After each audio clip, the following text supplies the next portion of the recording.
ಎಲ್ಲರೂ ಹೇಗಿದ್ದೀರಾ? ಎಲ್ರಿಗೂ ಯುಗಾದಿ ಹಬ್ಬದ ಶುಭಾಶಯಗಳು. ದೇವರಾಜ್ ಸರ್ಗೆ ಮನಸ್ಫೂರ್ತಿಯಾಗಿ ಧನ್ಯವಾದಗಳನ್ನು ಹೇಳಕ್ಕೆ ಇಷ್ಟಪಡ್ತೀನಿ. ಕೋಲಾರ ಕಳಿಸ್ಕೊಂಡಿರೋದು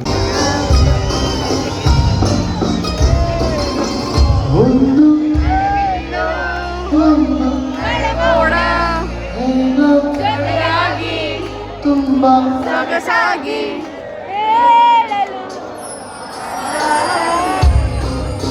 ಓಕೆ ಹೇಳ್ತೀನಿ ಇಲ್ಲ ಅದಕ್ಕೆ ಮುಂಚೆ ಏನು ಒಂದೊಂದು ಮಾತು ಅಷ್ಟೇ.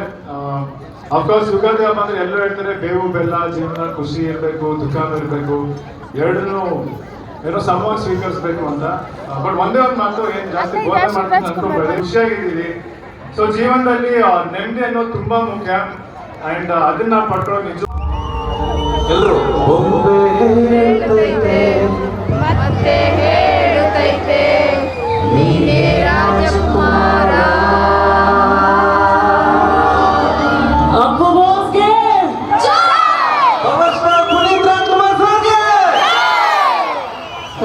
Thank you so much Ganesh. ಎತ್ತವರಿಗೆ ಮಣ್ಣಿನ ಗೊಂಬೆ ಇದ್ದಾಗ ಹೇಗ್ ಬೇಕಾಗಿ ರೂಪಿಸ್ಕೋತಾರೆ. ಕಟ್ಕೊಂಡವನಿಗೆ ಕೀಕೊಳ್ಳೋ ಗೊಂಬೆ ಇದ್ದಾಗ ಅವ್ನು ಹೆಂಗ್ ಬೇಕು ಹಂಗೆ ಆಡಿಸ್ತಾನೆ. ಈ ಪ್ರಪಂಚಕ್ಕೆ ಹೆಣ್ಣು ಪಪೆಟ್ ಇದ್ದಾಗ ಕೈ ಕಾಲು ಕಟ್ಟಾಕಿ ಅವ್ರಿಗೆ ಹೆಂಗ್ ಬೇಕು ಹಂಗೆ ಕುಣಿಸ್ತಾರೆ. ಇದು ನಿಮಗೆ ಅಯಾನ್ ಗಾರ್ಡಿನ ಒಂದು ಸಿನಾಪ್ಸಿಸ್. ಹಾರ್ದಿಕ ಶುಭಾಶಯಗಳು. ರವಿ ಸರ್ ಈ ಯುಗಾದಿ ಹಬ್ಬನ ಕರೆಕ್ಟಾಗಿ ಯಾರಾದರೂ ಲೈಫಲ್ಲಿ ಫಾಲೋ ಮಾಡ್ತಾರೆ ಅಂದ್ರೆ ಅದು ರವಿ ಸರ್. ಅದು ಬೇವಿರಲಿ ಬೆಲ್ಲ ಇರಲಿ ಎಲ್ಲಾನು ಸ್ಟೈಲಾಗಿ ಆಕ್ಸೆಪ್ಟ್ ಮಾಡ್ತಾರೆ, ಎಲ್ಲಾನು ಕ್ರೇಜಿಯಾಗಿ ಟ್ರೀಟ್ ಮಾಡ್ತಾರೆ. ಮೊದಲನೇದಾಗಿ ಆಗಿಂದ ಕಾಯ್ತಾ ಇರುವಂಥ ಈ ಎಲ್ಲ ರವಿ ಸರ್ ಕ್ರೇಜಿ ಫ್ಯಾನ್ಸ್ಗೆ ರವಿ ಸರ್ ಏನ್ ಹೇಳ್ತಾರೆ ಅಂತ ಕೇಳೋಣ. Ravi sir, hello.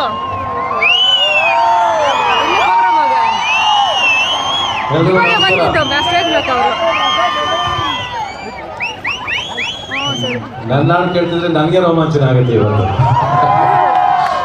ಅದು ಎಷ್ಟು ಚೆನ್ನಾಗಿ ಬಾರಿಸಿದ್ರು ಎಲ್ಲರೂ ಸೇರ್ಕೊಂಡು. ಆ ಸಂಗೀತ ಎಲ್ಲ ಎಲ್ಲಿ ಹೋಯ್ತು ಅಂತ ಅನ್ಸುತ್ತೆ ಇವತ್ತು. ಒಟ್ಟಲ್ಲಿ ನಿಮ್ಮನ್ನು ನೋಡಿದಾಗೆಲ್ಲ ತುಂಬ ಖುಷಿ ಆಯಿತು. ನಾನು ಬೆಂಗಳೂರಿಂದ ಇಂಡಸ್ಟ್ರಿ ಯಾರು ಆಗ್ತಾಗಿಲ್ಲ ಅನ್ಸುತ್ತೆ. ಚಿಕ್ಕ ವಯಸ್ಸಿಂದ ಅವ್ರನ್ನ ಮಾಮ ಅಂತ ಕರೆದ ಅಭ್ಯಾಸ.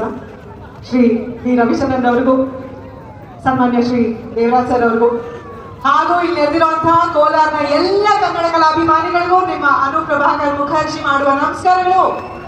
ಹೇಗಿದ್ದೀರಾ ಎಲ್ರು? ಹೋಳಿಗೆ ಒಬ್ಬಟ್ಟು ಊಟ ಆಯ್ತಾ? ಸೌಂಡೆ ಬರ್ತಾ ಇಲ್ವಲ್ಲ ಮತ್ತೆ ಕೋಲಾರಿಂದ?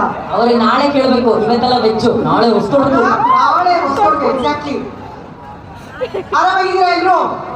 ಬಹಳ ಸಂತೋಷ ಆಯ್ತು ನೀವೆಲ್ಲರೂ ನೋಡಿ. ನಿಮ್ಮೆಲ್ರಿಗೂ ಯುಗಾದಿ ಹಬ್ಬದ ಹಾರ್ದಿಕ ಶುಭಾಶಯಗಳು. ಈ ಹೊಸ ವರ್ಷ ಮಾಮ ಯಾವಾಗಲೂ ಹೇಳ್ತಾರೆ, ಆಗ್ಲೇ ಹೇಳಿದ್ರು ಮತ್ತೆ ಬೇವು ಬೆಲ್ಲ ಎರಡು ಮಿಕ್ಸ್ ಇರಬೇಕು ಅಂತ. ಬಟ್ ಸ್ಟಿಲ್ ನಾವು ಆಶಿಸೋದು ಬೇವು ಕಡಿಮೆ ಇರಲಿ, ಬೆಲ್ಲ ಹೆಚ್ಚು. ಪುನೀತ ಕನ್ನಡಿಗರ ನಮಸ್ಕಾರ ಕೋಲಾರ. ಹೇಗಿದೆ ಎಲ್ಲರೂ? ಓಕೆ, ಎಲ್ಲರೂ ಕ್ವಶನ್ ಇಲ್ಲೇ ಇದ್ದೀನಿ. ಅಕ್ಕ, ಮುಂಚೆ ಮದುವೆ ಆಗಕ್ಕೂ ಮುಂಚೆ ಬೇಜಾನ್ ಲೈನ್ ನೋಡ್ತಿರ್ತಾರೆ ಪಕ್ಕ ಅಲ್ವಾ? ಮದುವೆ ಆದ್ಮೇಲೆ ಹೆಂಗಿದೆ ಕ್ರೇಜ್? ಇಲ್ಲ ನಾನು ಯೂನಿವರ್ಸಲ್ ಅಕ್ಕ. ಎಲ್ಲರೂ ಅವತ್ತು ಇವತ್ತು ಯಾವತ್ತೂ ಪ್ರೀತಿಯಿಂದಾನೇ ಅಕ್ಕ ಅಂತ ಕರಿತಿರೋದು. ನಾನು ಲೈನ್ ನೋಡಿದ್ದೀನಿ ಜನ್ಯಾಜಿಗೆ ಅಷ್ಟೇ. ನನಗೆ ಯಾರು ಲೈನ್ ನೋಡಿದ್ದಾರೆ? ಅಯ್ಯೋ ಲೈನೋ ಏನೋ ಗೊತ್ತಿಲ್ಲ. ಆದ್ರೆ ಇಷ್ಟು ಗುಂಪಲ್ಲಿ ಸೇರಿದಾರಲ್ಲ, ಕೋಲಾರ ಹೇಗಿದ್ದೀರಾ? ಆರಾಮಿದ್ದೀರಾ ಎಲ್ಲರೂ? ಮೊದಲನೇದಾಗಿ ಯುಗಾದಿ ಹಬ್ಬದ ಹಾರ್ದಿಕ ಶುಭಾಶಯಗಳು. ಬೇವು ಬೆಲ್ಲ ಎರಡೂ ಕೂಡ ಸಮವಾಗಿ ಸಿಗಲಿ ನಿಮ್ಮ ಜೀವನದಲ್ಲಿ. ಬಟ್ ಕೋಲಾರದಲ್ಲಿ ಸ್ವಲ್ಪ ಜಾಸ್ತಿ ಬೆಲ್ಲನೇ ಇರಲಿ, ಸಿಹಿಯಾದ ಮನಸ್ಸುಗಳಿಗೆ ಸಿಹಿನೇ ಜಾಸ್ತಿ ಇರಲಿ ಅಂತ ಆಶಿಸ್ತೀವಿ. ಹ್ಯಾಪಿ ಯುಗಾದಿ ಎಲ್ರಿಗೂ. ಇದು ಆಕ್ಚುಲಿ ನನ್ನ ಮೊದಲ ಯುಗಾದಿ. ರಾಜಕುಮಾರ ಹೊಸ ಬೆಳಕೊಂದು ಬೆಳಗಿದೆ ಮನೆಯ ಟಚ್ ಆನ್ ಮಾಡಬಹುದು. ಆಡಿಸಿ ನೋಡು, ಬಿಡಿಸಿ ನೋಡು, ಆಡಿಸಿ ನೋಡು, ಬಿಡಿಸಿ ನೋಡು,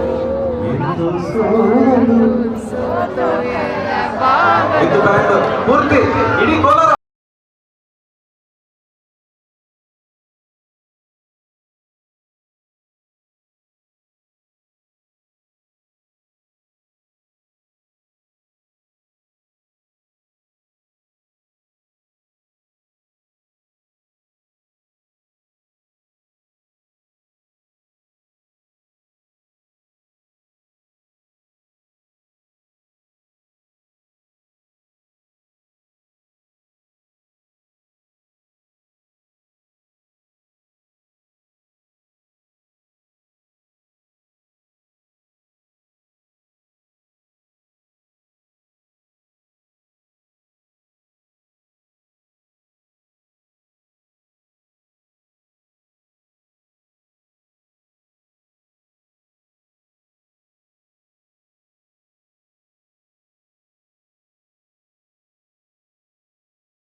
ಅಪ್ಪ ಅಮ್ಮ ನೆನಪಾಗ್ತಾರೆ. ನನಗೆ ಅದರಷ್ಟು ದೊಡ್ಡ ಸಂತೋಷ ಯಾವತ್ತೂ ಸಿಗೋದಿಲ್ಲ. ಅದಷ್ಟು ಕಾರಣ ನಮ್ಮ DIGP ಅವರು ಪ್ರಮೋಷನ್ ಆದರು ಈಗ ದೇವರಾಜ್ ಅವ್ರಿಗೆ. ನಾನು ತುಂಬ ಕಡಿಮೆ ಜನರಿಗೆ ಸ್ನೇಹ ಮಾಡ್ಕೊಳ್ಳೋದು. ನನ್ನ ಸ್ನೇಹಿತರು ಯಾರು ಮಾಡ್ಕೊಳ್ಳೋದೇ ಇಲ್ಲ. ನಾನು ಸರಿ ಇಲ್ಲ. ನಾನು ಅಂಥದ್ದು ಇವ್ರೊಬ್ಬ ಸ್ನೇಹಿತ ಆದರೆ ಈಗ ರೀಸೆಂಟ್ ಆಗಿ ಇವ್ರು ಕರೆದ ತಕ್ಷಣ ಇಲ್ಲ ಅಂತ ಹೇಳಕ್ಕೆ ಆಗಲಿಲ್ಲ. ಆಮೇಲೆ ಇವ್ರು ಕರೆದಾಗ ಒಂದು ಇವ್ರಿಗೋಸ್ಕರ ಬಂದೆ, ಒಂದು ನಿಮಗೋಸ್ಕರ ಬಂದೆ. ಕೋಲಾರನ ನೆಟ್ಟನ್ನು ಒಂದ್ಸರಿ ನೋಡೋಣ, ಜನನ ನೋಡೋಣ. ಪ್ರತಿ ಸರಿ ಹೈವೇ ನಮ್ಮನ್ನು ದೂರ ಮಾಡಿಬಿಡುತ್ತೆ. ಹೈವೇಲಿ ಹಂಗೆ ಹೊರಟೋಗ್ತೀವಿ ನಾವು, ಜನನ ನೋಡೋದಿಲ್ಲ ನಾವು. ಒಂದು ಸರಿ ನಿಮ್ಮನ್ನು ನೋಡೋಣ ಅಂತ ಅನ್ನಿಸ್ತು. ಯಾಕಂದ್ರೆ ಇಲ್ಲೇ ಪ್ರೀಸೋತಪ್ಪ ಶೂಟಿಂಗ್ ಮಾಡಿರೋದು ನಾವು. ಈ ಬೆಟ್ಟದಲ್ಲೇ ಶೂಟಿಂಗ್ ಮಾಡಿದ್ವಿ. ಶಿಲ್ಪ ಶೆಟ್ಟಿ ಕೂರ್ಸ್ಕೊಂಡು ರೋಡೆಲ್ಲ ಓಡಾಡಿದ್ದೀನಿ ಬೈಕಲ್ಲಿ. ನಾನು 100 ಕಿಲೋಮೀಟರ್ ಸ್ಪೀಡಲ್ಲಿ ಓಡಿಸಿದ್ದೀನಿ ನಾನು. ಬೆಟ್ಟದಲ್ಲಿ ಫೈಟ್ ಎಲ್ಲ ಮಾಡಿದ್ದೀವಿ ನಾವು, ಓಡಾಡಿದ್ದೀವಿ. ಸೊ ಅದೆಲ್ಲ ನೆನೆಸ್ಕೊಂಡಾಗ ನಿಮ್ಮನ್ನು ನೋಡದೆ ಹೋಗಿರ್ತೀನಲ್ಲ, ಇವತ್ತು ನೋಡೋ ಭಾಗ್ಯ ಸಿಗ್ತದೆ ನಮಗೆ. ಮನಸ್ಫೂರ್ತಿಯಾಗಿ ಹೇಳೋ ಮಾತು ನಾನು ಸುಳ್ಳು ಹೇಳಕ್ ಬರೋದಿಲ್ಲ, ಅದು ನಿಜ. ಅದು ಯಾವ್ದಪ್ಪ ಅತ್ತೆ ಮನೆ ಯಾವ್ದು ಅಂತ ಕೇಳ್ತಾ ಇದ್ದಾರೆ ನಮ್ಮ ಅತ್ತೆ ಮನೆ ಕಡೆ ಚಿತ್ರಕ್ಕೆ ಹಾಕೊಂಡು ಹೋಗ್ಬೇಕಣ್ಣ. ಹೋಗಿ ತರಕಾರಿ ಪಾರ್ಸಲ್ ಹಾಕತ್ತಾರ. ಶೋಳಿಂಗನ್ ಅಂತ ಒಂದು ಊರಿದೆ, ಅಲ್ಲಿ ಹೋಗ್ಬೇಕು ನಾನು ಪ್ರತಿ ಸರಿ. ರಾತ್ರಿ ಅವಳು ಲವ್ ಮಾಡಕ್ ಹೋಗ್ತಿದ್ದೆ ನಾನು. ಒಂದ್ಸರಿ 2 ಅವರ್ ಗಾಡಿ ಓಡಿಸ್ಕೊಂಡು ಬರ್ತಿದ್ದೆ ನಾನು. ಈ ಡೀಟೇಲ್ ಬೇಕು ಸರ್ ಹುಡುಗರಿಗೆ, ಈ ಡೀಟೇಲ್ ಬೇಕಾಗಿರೋದು. ಆದ್ರೆ ಅವಾಗೆಲ್ಲ ರಾತ್ರಿ ಹಗಲು ಶೂಟಿಂಗ್ ಮಾಡ್ತಿದ್ದೆ. ನನಗೆ ಮನೆ ಅಂದ್ರೆ ಏನಂತ ಗೊತ್ತಿರಲಿಲ್ಲ. ನನಗೆ ಶೂಟಿಂಗ್ ಸ್ಟುಡಿಯೋ ಒಂದೇ ಗೊತ್ತಿರೋದು. ಬೆಳಗ್ಗೆ ಶುರು ಮಾಡ್ತಾರೆ, ಬೆಳಗಿನ ಜಾವ ಮುಗಿಯೋದು. ಅವಾಗ ನಮ್ಮಪ್ಪ ಒಂದು ರಾತ್ರಿ ಯಾವತ್ತಾರು ಹೇಳಿ ಕಳ್ಸೋರು, ಹೋಗಿ ಹೆಂಡತಿ ನೋಡ್ಕೊಂಬ ಹೋಗೋನವ್ರು. ಅದಕ್ಕೆ ಹೋಗ್ತಿದ್ದೆ ನಾನು. ಬೆಳಗ್ಗೆ ರಾತ್ರಿ ಹೋಗೋದು, ಬೆಳಗಿನ ಜಾವ 6 ಗಂಟೆ ಮತ್ತೆ ಶೂಟಿಂಗ್ ವಾಪಸ್ ಬರ್ತಿದ್ದೆ. ಇದು ನನ್ನ ಜೀವನ. ಸರ್ ತುಂಬಾ ಖುಷಿ ಆಯ್ತು ಸರ್. ಎಲ್ಲರಿಗೂ ಯುಗಾದಿ ಹಬ್ಬದ ಶುಭಾಶಯಗಳು. ನನಗೆ ನಿಜ ಹೇಳ್ತೀನಿ ರೀ, ಎಲ್ರಿ ಅಲ್ಲೋಗಿದ್ರಲ್ರಿ ಜನ, ಒಂದ್ಸರಿ ಮೊಬೈಲ್ ಆನ್ ಮಾಡ್ರಿ ಎಲ್ಲರೂ ನೋಡೋಣ ಅದೆಷ್ಟು ಜನ ಇದ್ದಾರೆ ನಾನು ಕೂಡ ಅಲ್ಲಿವರೆಗೂ. ಎಲ್ಲರೂ ಫ್ಲಾಶ್ ಲೈಟ್ ಅಲ್ಲಿ ಕೊನೆಯಲ್ಲೂ ಕೂಡ ನೋಡಿ ಸರ್, ಎಲ್ಲರ ಜೀವನ ಇದೆ, ಇಷ್ಟೇ ಬೆಳಗ್ಲಿ ಸರ್. ಎಲ್ಲರೂ ಇಷ್ಟೇ, ನಿಮ್ಮ ಮನೆ ಹಿಂಗೆ ಬೆಳಗ್ಲಿ, ಯುಗಾದಿ ಸಂತೋಷ ತರಲಿ ನಿಮ್ಮ ಮನೆಯಲ್ಲಿ. ಈ ಮೊಬೈಲ್ ಏನ್ ಗೊತ್ತಾ, ಇವತ್ತು ಆನ್ ಮಾಡಿದ್ರ ಮನೆ ಒಳಗೆ ಹೋಗ್ಬಿಟ್ಟು 8 ಗಂಟೆ ಆಫ್ ಮಾಡ್ಬಿಡ್ರಿ. ಇನ್ಮೇಲೆ ಆನೇ ಮಾಡಬೇಡ್ರಿ ನೀವು. ಆಗ ನೋಡಿ ನಿಮ್ ಜೀವನ ಇನ್ನೂ ಬೆಳಗ್ತಾ ಇರುತ್ತೆ. ಇದಕ್ಕಿಂತ ಒಳ್ಳೆ ಬೆಳಕು ಕೊಡುತ್ತೆ ಮನೆಗೆ. ದೇವರಾಜ್ ಅವರು ಆದ್ರೆ ಇವ್ರ ಜೊತೆ ಕಾಲ ಕಳೆಯೋದು, ಇವ್ರ ಜೊತೆ 2 ದಿವಸ ಮಾತಾಡೋದು ನಾನು. ಇವ್ರು ನನ್ನ ಮಾತಾಡಕ್ಕೆ ಬಿಟ್ಟಿಲ್ಲ. ಅಷ್ಟು ವಿಷಯ ಹೇಳ್ತಾರೆ, ಹೇಳ್ತಾನೆ ಇರ್ತಾರೆ. ಎಷ್ಟು ನಾಲೆಡ್ಜಬಲ್ ಇವ್ರು ಅಂದ್ರೆ, ಇವ್ರನ್ನ ಕೂರ್ಸ್ಕೊಂಡು ಒಂದು ಸಿನಿಮಾ ಕಥೆ ಮಾಡ್ಬೋದು ನಾವು ಆಕ್ಚುಲ್ ಆಗಿ. ಎಷ್ಟು ವಿಷಯಗಳು ಹೇಳ್ತಾರೆ, ಎಷ್ಟೊಂದು ವಿಷಯಗಳು ಹೇಳ್ತಾರೆ. ನನಗೆ